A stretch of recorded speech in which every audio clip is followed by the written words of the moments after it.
Le château de Montespan et son donjon roman.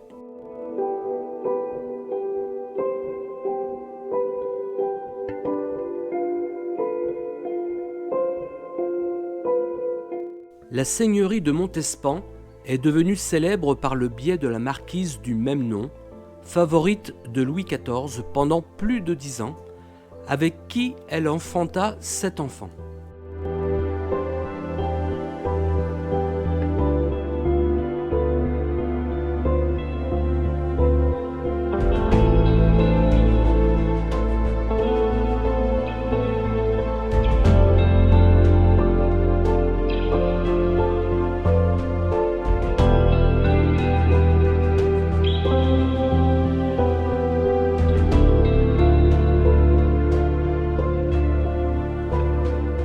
Mais c'est à la fin du Moyen Âge, exactement entre les XIIIe et XVe siècles, que la renommée de la lignée des Montespan d'Espagne s'établit grâce à plusieurs grands personnages, illustres hommes de guerre, grands dignitaires civils ou ecclésiastiques.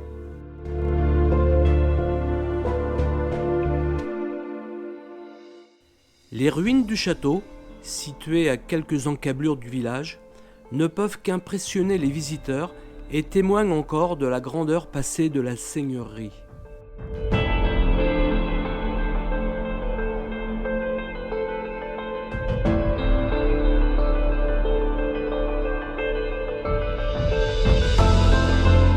L'élévation des murs est assez bien conservée, parfois sur toute sa hauteur, ce qui confère fière et imposante allure au site. Elle permet d'apprécier l'étendue de cet important complexe fortifié, centre de pouvoir et résidence principale de la puissante famille de Montespan d'Espagne.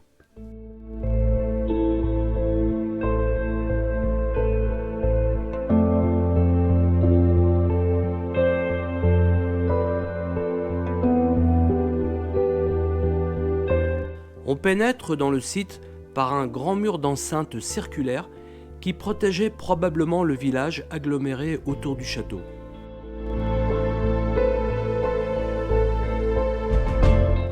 On accède au château par une basse-cour fortifiée, puis, au sommet du relief, à la haute cour avec en son sein plusieurs logis où résidait la famille du seigneur et son entourage. Au centre se dresse encore le donjon très bien conservé, qui est l'édifice d'origine, remontant au XIIe siècle, autour duquel le château a été progressivement bâti jusqu'au XVe siècle. Ce donjon, avec ses 19 mètres de hauteur, présente un excellent état de conservation et est intéressant à plusieurs égards. En effet, ces caractéristiques lui confèrent une vocation plus symbolique que fonctionnelle, typique de l'ensemble des tours romanes rencontrées dans l'ancien comté de Comminges.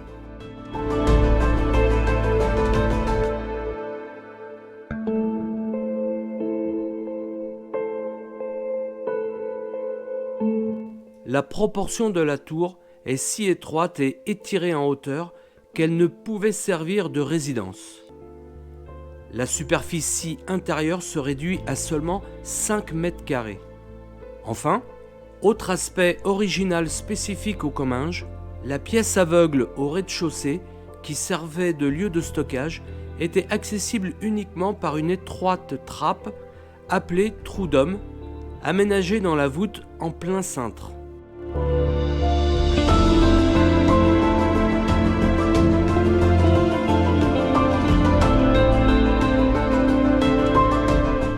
La distribution entre les différents étages se faisait alors à l'aide d'une simple échelle de meunier.